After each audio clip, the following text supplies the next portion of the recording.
It is my privilege and honor today of standing here and speaking to all of you as we're celebrating Women's Day in Hong Kong. Thank you so much, females, for organizing this amazing day. Everything here is so beautiful, and I hope all of you have enjoyed it so far. So, just like Nikkei introduced, my name is Sybil. I would like to share with all of you a bit about myself today, so just bear with me. I'm born and raised in a small town of the mainland of China. I'm pretty much just come from like an atheist background. None of my family and friends believe in God. I have come from like a pretty challenged upbringing, actually. My dad died when I was very young. So growing up, I was constantly kind of moving from one family to another because my mom was struggling financially at that time.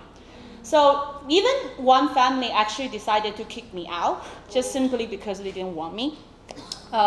So when I started to live with my mom, and at my age of 13, she may be at home like once or twice a month, and that's it, as far as I can recall. I've never felt like I had a home in my life before, because pretty much the most of time of my childhood I was just spending time by myself.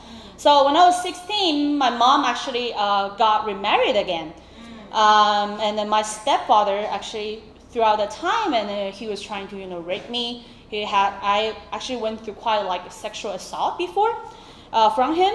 So, but when I talked to mom, I was open to her at that time, but she kind of just shut me down and then told me just to treat him like a father.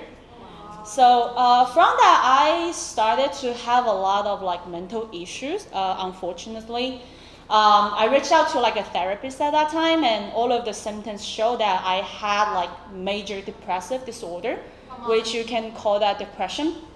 So yeah, ladies, if you are struggling about depression today, where you just feel depressed, or you're just going through a hard time in your life, I really can relate to that, because when I was going through those hard time of my life, and there was no one there with me, there was no one there for me, and I felt just really sad all the time, and I started to have insomnia, hard to get sleep, and I was getting drunk all the time, and I was sleeping with different people at that time, and I hurt myself a lot. I used a knife to cut myself, and I tried to kill myself actually a couple times, and honestly, I just really hated the world so much.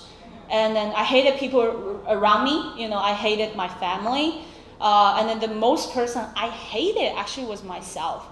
So in my heart at that time, and I asked, if there's a God up there, can a person like me to be saved? But the good thing is about in March 26th, 2020, actually, which is 3 years ago, I got baptized in Sydney, Australia, and then become a real Christian. So God really answered me, my question in my heart at that time. When I was invited by females, to speak about this topic, I was actually really thinking, really brought me into deep thinking about what means to be precious in someone's eyes. When I look back at my life before, I wasn't really precious to my family. I wasn't precious to this society because I was kind of crazy.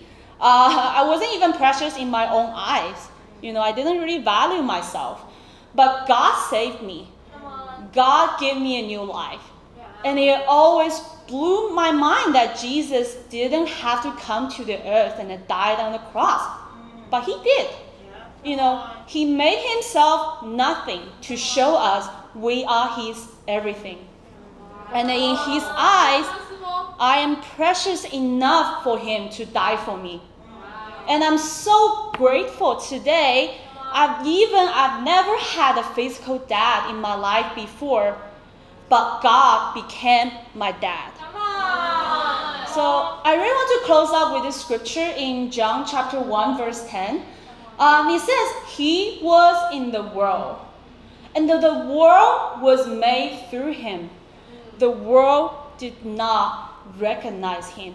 In Mandarin, it says, 他来自自己所创造的世界，世界却不认识他。So in here it says, though the world made through Jesus, but the world did not know him, did not understand him, and the world ignores him. So I really want to just encourage everyone here, no matter you are a Christian or not, to really know more about God, to really know more about who God is in your personal life. Though you have been mistreated or hurt in the past, feel desperate about your life, or you just feel no one could understand you, it is okay, because God can feel you, God can understand you, and you are precious in his eyes. Thank you so much for allowing me to share.